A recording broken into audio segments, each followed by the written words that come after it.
नमस्कार, आप देख रहे हैं खबरदार। मैं हूं श्वेता सिंह। सबसे पहले खबरों को खबरदार के लेंस से देख लेते हैं। आज यूपी चुनाव का एजेंडा सेट करने वाले चुनावी शो पर हमारा फोकस रहेगा। ये शो अपने तालों के लिए मशहूर अलीगढ़ में हुआ और इस शो का सबसे बड़ा चेहरा थे प्रधानमंत्री नरेंद्र मोदी। सवाल यह है कि अलीगढ़ का ताला किस राजनीतिक चाबी से खुलेगा? अल्पसंख्यक और अब्बाजान वाली चाबी से, राजा महेंद्र प्रताप और जाट वोटों वाली चाबी से, या कल्याण सिंह और ओबीसी वोट वाली चाबी से? यूपी की राजनीति की मास्टर की कौन सी है? इन सवालों के जवाब ढूंढेंगे और आपको राजा महेंद्र प्रताप सिंह के बारे में पूरी जानकारी देने वाली ग्राउंड रिपोर्ट भी दिखाएंगे। सोचने वाली बात यह है कि जिनसे चुनाव में अटल बिहारी वाजपेयी हारे थे, वही राजा महेंद्र प्रताप आज नए समीकरणों में बीजेपी के प्यारे हो गए। पीएम मोदी ने उनके नाम पर यूनिवर्सिटी की नींव रख दी। इसके बाद आपको 6 आतंकियों वाले पाकिस्तानी टेरर प्रोजेक्ट के बारे में बताएंगे। दिल्ली पुलिस की स्पेशल सेल ने 3 राज्यों से 6 आतंकवादियों को गिरफ्तार किया है। इन आतंकियों में से एक का नाम ओसामा है। दिल्ली पुलिस का दावा है कि 3 राज्यों में दहशत फैलाने की योजना में आईएसआई और दाऊद इब्राहिम की डी कंपनी का पूरा हाथ है। इस खबर के डिटेल आपको पता होने चाहिए क्योंकि ये आपकी और आपके परिवार की सुरक्षा से जुड़ी हुई बात है। इसके बाद आपको अफगानिस्तान ले चलेंगे, जहां एक तरफ अफगानिस्तानी लोगों पर अत्याचार हो रहे हैं, दूसरी तरफ तालिबानी आतंकवादी अपनी मौज मस्ती में डूब गए हैं और इनके हैरान करने वाले वीडियो सामने आ रहे हैं। तालिबान के हालात को वहां के आम लोगों की नजर से देखेंगे तो आपको ट्रेजेडी नजर आएगी और तालिबानियों की हरकतों को देखेंगे तो कॉमेडी नजर आएगी। और आज हिंदी दिवस है। वैसे तो हमारे लिए रोज ही हिंदी दिवस है क्योंकि हम आप तक हिंदी में ही सबसे तेज गति से समाचार पहुंचाते हैं और उनका विश्लेषण करते हैं, लेकिन आज के दिन आपको खास तौर पर हिंदी की सुपर पावर के बारे में बताएंगे। घर और समाज से लेकर इंटरनेट वाले ऑनलाइन समाज तक हर तरफ हिंदी भाषा की लहर चल रही है। इस पर हमने पूरा शोध किया है। जो लोग अटक कर अंग्रेजी बोलते हैं लेकिन सोचते हिंदी में हैं और हिंदी में ही जीते हैं, उन्हें यह विश्लेषण मिस नहीं करना चाहिए। लेकिन सबसे पहले बात हम उत्तर प्रदेश चुनावों की करेंगे, जहां लाइट कैमरा के बाद एक्शन का फेज शुरू हो गया है। आज प्रधानमंत्री नरेंद्र मोदी चुनावी रंगमंच पर उतरे अपने पूरे अंदाज और आक्रामकता के साथ, और इसके लिए उन्होंने जमीन चुनी अलीगढ़ की।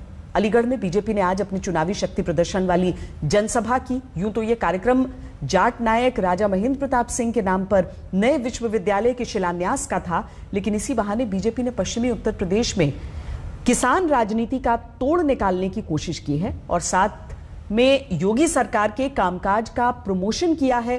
पीएम मोदी ने कैसे यूपी चुनाव का एजेंडा सेट करने वाला यह चुनावी शो किया, इसे गहराई से समझिए।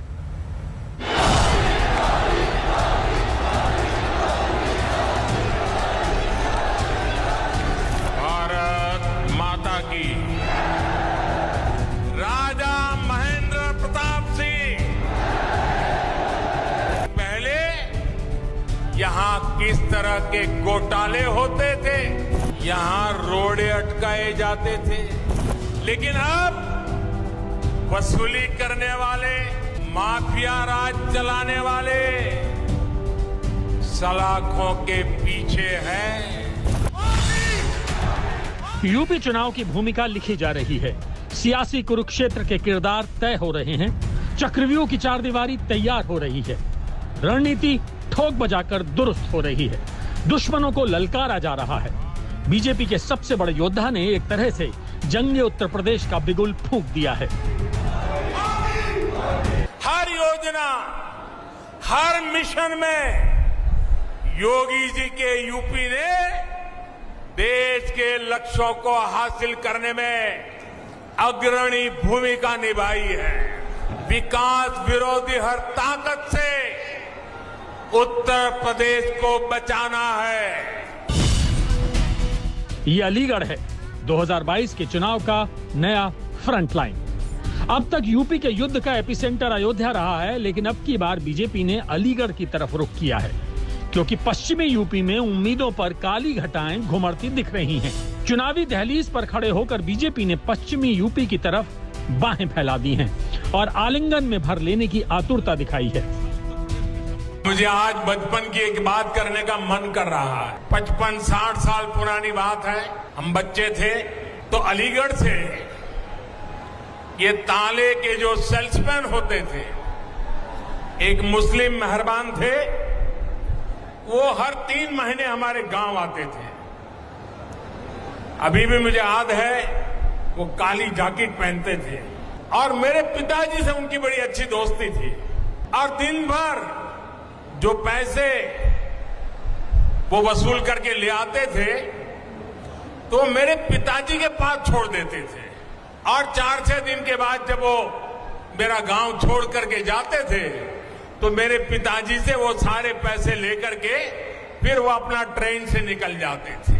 कल तक जो अलीगढ़ ताले के जरिए घरों की दुकानों की रक्षा करता था, वो 21वीं सदी में ये मेरा अलीगढ़ हिंदुस्तान की सीमाओं की रक्षा करने का काम करेगा। अलीगढ़ का ताला बड़ा पेचीदा हो गया है। पश्चिम उत्तर प्रदेश की पूरी राजनीति ही दरअसल बेहद तिलिस्मी हो गई है। किसान आंदोलन से सारे समीकरण गड्ढ-मड्ढ हो गए हैं। बीजेपी के सामने नए खतरे तेजी से सिर उठाते दिख रहे हैं। सबसे बड़ा खतरा है जाट वोट बिदकने का। दूसरा खतरा है जाट मुस्लिम वोट के ध्रुवीकरण का। तीसरा खतरा है गैर बीजेपी दलों के एकजुट होने का। चौथा खतरा है कृषि कानून के केंद्रीय मुद्दा बनने का। पांचवा खतरा है एंटी इनकम्बेंसी के निर्णायक होने का। दिल्ली हरियाणा बॉर्डर पर किसानों के जिस आंदोलन से बीजेपी अब तक बेपरवाह रही, वही आंदोलन पश्चिमी यूपी में राई से पहाड़ बन गया। डर है कि चुनौती कहीं एक और एक मिलकर 11 वाली ना हो जाए। जाट वोट फिसला तो जमीन पर आते देर नहीं लगेगी। ये बेचैनी अलीगढ़ में खुलकर दिखी। हमारी आजादी के आंदोलन में ऐसे कितने ही महान व्यक्तित्वों ने अपना सब कुछ खपा दिया, लेकिन ये देश का दुर्भाग्य रहा कि आजादी के बाद ऐसे राष्ट्र नायक और राष्ट्र नायिकाओं की तपस्या, इस तपस्या से देश की अगली पीढ़ियों को परिचित ही नहीं कराया गया। राजा महेंद्र प्रताप पश्चिम यूपी में बीजेपी की सोशल इंजीनियरिंग के नए सूत्रधार हैं। वही महेंद्र प्रताप जिनसे अटल बिहारी वाजपेयी 1957 में चुनाव हारे, वो बीजेपी को प्यारे हो गए। जाट सम्मान के शिखर पुरुष हो गए और जो कल्याण सिंह बीजेपी में हाशिए पर धकेल दिए गए, वो फिर से अहम हो गए। आज कल्याण सिंह जी हमारे साथ होते तो राजा महेंद्र प्रताप सिंह राज्य विश्वविद्यालय और डिफेंस सेक्टर में बन रही अलीगढ़ की नई पहचान को देखकर बहुत खुश हुए होते। अलीगढ़ आकर पीएम मोदी ने यह भी तय कर दिया है कि 2022 की चुनावी लीग में बीजेपी की टीम का ढांचा क्या होगा। फॉरवर्ड लाइन इस बार भी मोदी ही संभालेंगे। पास योगी का जरूर होगा, लेकिन गोल मोदी ही दागेंगे। मोदी इस वक्त उसी की तैयारी कर रहे हैं, हर पोजीशन को मजबूत कर रहे हैं। एक दौर था जब यहां शासन प्रशासन गुंडों और माफियाओं की मनमानी से चलता था, लेकिन अब वसूली करने वाले, माफिया राज चलाने वाले सलाखों के पीछे है। योगी जी की सरकार में गरीब की सुनवाई भी है, गरीब का सम्मान भी है। पश्चिमी यूपी के राजनीतिक तालों में अब तेजी से चाबी घुमाई जा रही है। तरह तरह की चाबियों का इस्तेमाल हो रहा है। जात बिरादरी वाली, धर्म अधर्म वाली, तरक्की के तरानों वाली, अपनी अपनी चाबी, अपनी अपनी चुनौती। यूपी में चुनावी पहाड़ा और सियासी ककहरा शुरू हो चुका है। अभी तो बात सिर्फ अ पर अटकी है।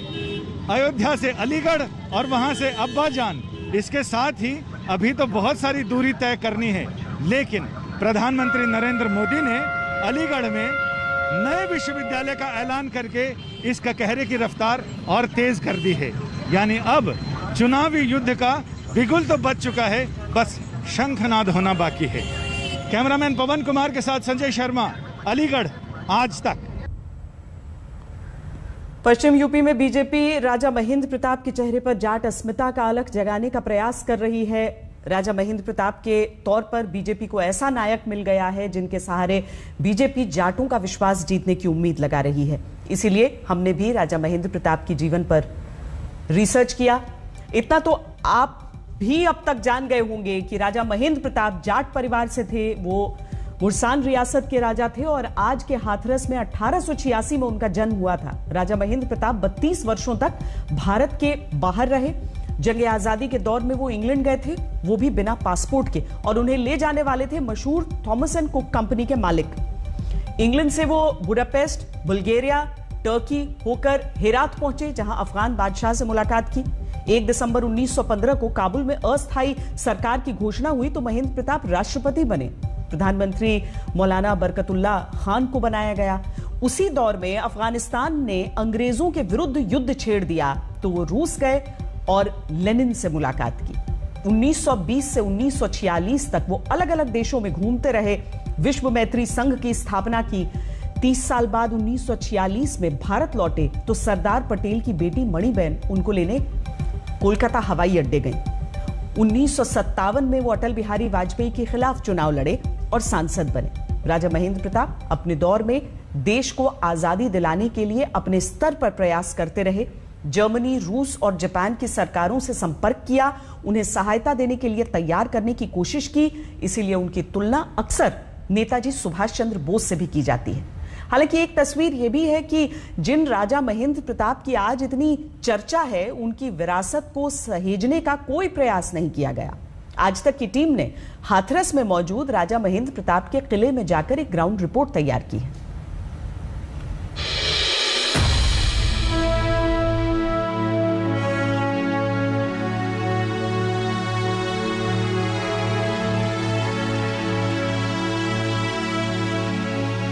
ये जो किला है, ये किला है राजा महेंद्र प्रताप सिंह का। वही राजा जिनके नाम पर अलीगढ़ में यूनिवर्सिटी का शिलान्यास हो रहा है।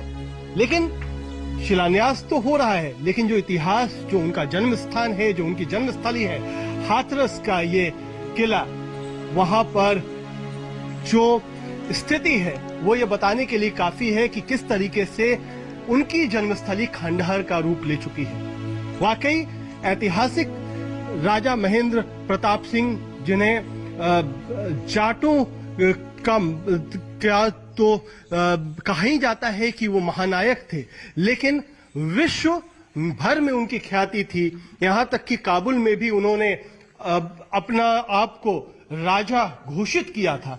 लेकिन जब हम उनकी जड़ों पर आते हैं, ये किला, ये जो कचहरी है, यहां पर सुनवाई कभी होती होगी, जिसको बाद में एक स्कूल की शक्ल दे दी गई थी, क्योंकि राजा महेंद्र प्रताप सिंह पढ़ाई लिखाई से बहुत जुड़े हुए थे। और यही वजह है कि आज जब विश्वविद्यालय का नाम उनके नाम पर रखा जा रहा है, तो शिक्षा के क्षेत्र में जो उनका योगदान है उसको लेकर के भी बहुत सारी बातें होती हैं।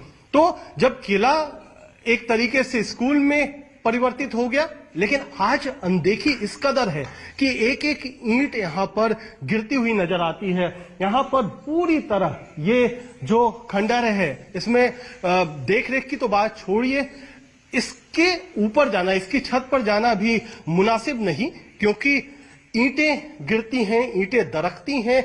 आपको जो रास्ता हम दिखाएं, इन सीढ़ियों का, जो कभी बुलंदियों का गवाह रही होंगी, वो सीढ़ियां भी आज बिल्कुल जर्जर हालत में, टूटी फूटी ईंट हर जगह आपको दिख जाएगी। तो ये एक सबसे बड़ी मुश्किल ये है कि हम जहां पर इतिहास को दोबारा लिखने का, महेंद्र प्रताप सिंह के नाम को पुनर्जीवित करने की एक कोशिश सरकार की तरफ से हो रही है, वहीं पर यह भी कोशिश होनी चाहिए कि जो उनका इतिहास है, जो उनकी विरासत है, जो उनका किला है, जो उनकी पहचान है, जो उनकी जन्मस्थली है, उसको भी कहीं ना कहीं इस तरीके से मिट्टी में मिलने से बचाया जा सके। पश्चिम यूपी में कहते हैं कि सियासी पैठ अपनी बनानी है तो जाट वोटों को साधना जरूरी है। यहां का जातिगत ताना बाना ऐसा है कि जाटों के आशीर्वाद के बिना जीत पाना असंभव है।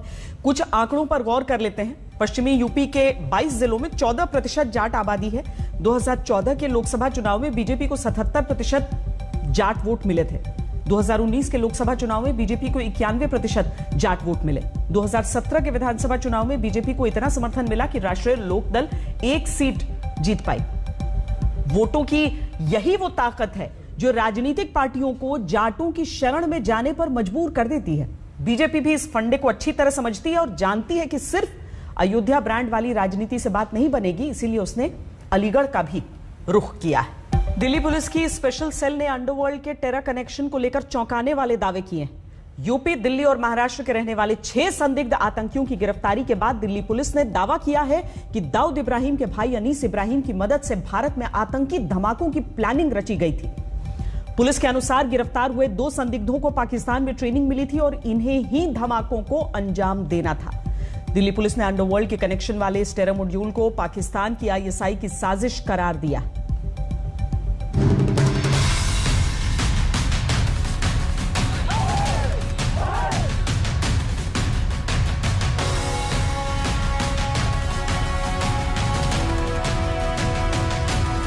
आतंकवाद की डी कंपनी के नए प्रोजेक्ट का भंडाफोड़ हुआ है।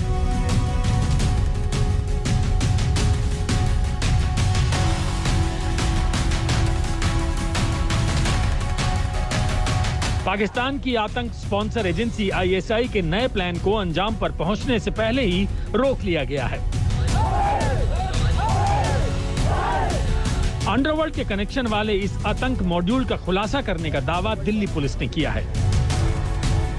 दिल्ली पुलिस की स्पेशल सेल ने 3 राज्यों महाराष्ट्र, दिल्ली और उत्तर प्रदेश के 6 लोगों को गिरफ्तार किया है। इनमें ओसामा और जीशान कमर ने पाकिस्तान में आतंकी ट्रेनिंग ली है। बाकी मूलचंद उर्फ लाला, मोहम्मद अबू बकर, जॉन मोहम्मद अली शेख और मोहम्मद आमिर जावेद हैं। 2 आदमी ऐसे हैं जो कि अभी अप्रैल में यहाँ से मस्कट गए थे। यहाँ से वो बाई एयर गए और वहाँ से मस्कट से इनको by ship and boat Pakistan ले जाया गया। वहाँ ग्वादर पोर्ट के पास एक फार्म हाउस में इनको रखा गया और जहाँ पर कि इनको एक्सप्लोजिव बनाने में और साथ में fire arms including AK-47 handle और फायर करने की ट्रेनिंग दी गई। ये ट्रेनिंग लगभग 15 दिन की थी और इस ट्रेनिंग के बाद ये लोग वहाँ से वापस मस्कट आए। दिल्ली पुलिस को मिली जानकारी के बाद यूपी एटीएस ने प्रयागराज से बड़ी मात्रा में विस्फोटक, हथियार, गोला बारूद और RDX लगी IED को जब्त किया है। दिल्ली पुलिस की स्पेशल सेल के मुताबिक आतंक की इस प्लानिंग को करने के लिए ISI ने नया तरीका चुना। पुलिस के दावों के मुताबिक ISI ने 2 टीमें बनाई। पहली टीम का coordination underworld don Dawood Ibrahim का भाई अनीस इब्राहिम कर रहा था। इस टीम को भारत में हथियार और विस्फोटक पहुंचाने की जिम्मेदारी दी गई। अंडरवर्ल्ड से हवाला के जरिए आतंकी फंडिंग की व्यवस्था की गई। भारत में मौजूद आतंक के स्लीपर सेल्स को देश में आतंक के टारगेट चुनने थे। अनीस की जिम्मेदारी थी कि वो इन सभी को इंडिया के अलग अलग शहरों में पहुंचाए और जो तमाम जो हथियार हैं वो पहुंचाए और इसके बाद आगे की ये कार्रवाई थी कि किस तरीके से ISI टारगेट करता, टारगेट चूज करता और उसके बाद ये टारगेट इनको दिए जाते।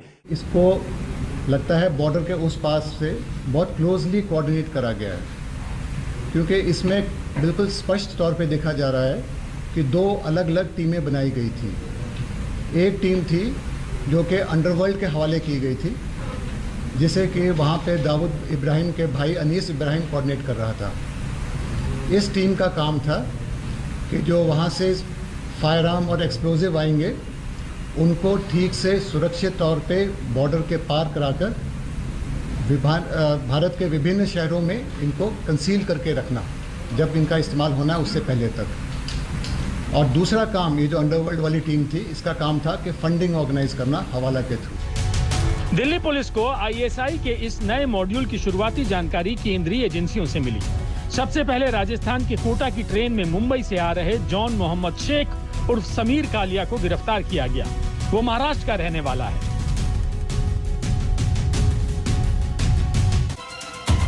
इसके बाद दिल्ली का ओसामा, सुल्तानपुर का मूलचंद उर्फ लाला, प्रयागराज का जीशान कमर, बहराइच का मोहम्मद अबू बकर, लखनऊ का आमिर जावेद गिरफ्तार हुआ। 2 गिरफ्तारियां दिल्ली से हुई और 3 गिरफ्तारियां यूपी एटीएस की मदद से यूपी में की गई। यूपी एटीएस के द्वारा एक महत्वपूर्ण सफलता हासिल करते हुए आईएसआई स्पॉन्सर्ड मॉड्यूल को बस्ट किया गया है तथा 3 लोगों को हिरासत में लिया गया है। यह सफलता उस समय हासिल हुई जब 4 जनपदों में एक साथ रेड की गई। ये जनपद लखनऊ, रायबरेली, प्रतापगढ़ तथा प्रयागराज हैं। आतंक के इस नए मॉड्यूल का मकसद त्योहारों, खासकर नवरात्रि और रामलीला में बम धमाके करने का था। इनके पास से बड़ी तादाद में विस्फोटक, फायरआर्म्स और आईईडी मिली हैं जिनमें आरडीएक्स लगी है। इनके आतंक का प्लान मल्टी सेंट्रिक था, लेकिन दिल्ली पुलिस के मुताबिक दिल्ली, उत्तर प्रदेश और महाराष्ट्र इनके खास निशाने पर थे। जो दूसरा कंपोनेंट है इसमें वो था जो ये 2 आदमी जो पाकिस्तान ट्रेंड है, प्लस इसमें एक आदमी और है जो कि जिनका काम था कि इंडिया की मेजर सिटीज़ में वो लोकेशंस आइडेंटिफाई करना जहाँ पे कि अभी आने वाले फेस्टिवल सीज़न में इन आईडीज़ को बॉम्ब ब्लास्ट कराए जा सके। इसमें जो है जो फेस्टिवल सीज़न में जो ख़ास तौर पे जो हमको लग रहा है वो एक तो जो नवरात्रास हैं प्लस जो रामलीला होती हैं। दिल्ली पुलिस ने अपने खुलासों में ये दावा भी किया है कि जिन 2 संदिग्ध आतंकियों को पाकिस्तान में ट्रेनिंग मिली है, उनके साथ ट्रेनिंग पाने वालों में 14-15 बांग्ला बोलने वाले संदिग्ध आतंकियों ने भी ट्रेनिंग ली थी। आईएसआई की इस नई प्लानिंग को लेकर अभी और खुलासे होने बाकी हैं, लेकिन शुरुआती खुलासे बेहद गंभीर और अलर्ट करने वाले हैं। अरविंद ओझा और हिमांशु मिश्रा के साथ आज तक ब्यूरो। भारत में आतंकी पकड़े जा रहे हैं तो अफगानिस्तान में आतंकियों की मौज बाहर चल रही है और तालिबानियों की मौज मस्ती के वीडियो आए दिन सामने आ रहे हैं। सबसे बड़ा विरोधाभास यह है कि अफगानी लोग जहां अपने भविष्य को लेकर डरे हुए हैं, वहां की महिलाएं अपने अधिकार छीने जाने को लेकर परेशान है, वहीं तालिबानी आतंकी काबुल में आराम से संडे की छुट्टी मना रहे हैं और अम्यूजमेंट पार्क से अपनी बेफिक्री की पिक्चर रिलीज कर रहे हैं।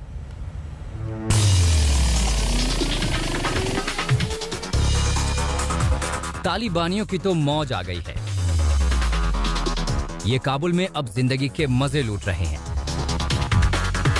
इन्हें देखकर आपको शायद बरसों पुराने एक अम्यूजमेंट पार्क के विज्ञापन की याद आ रही होगी।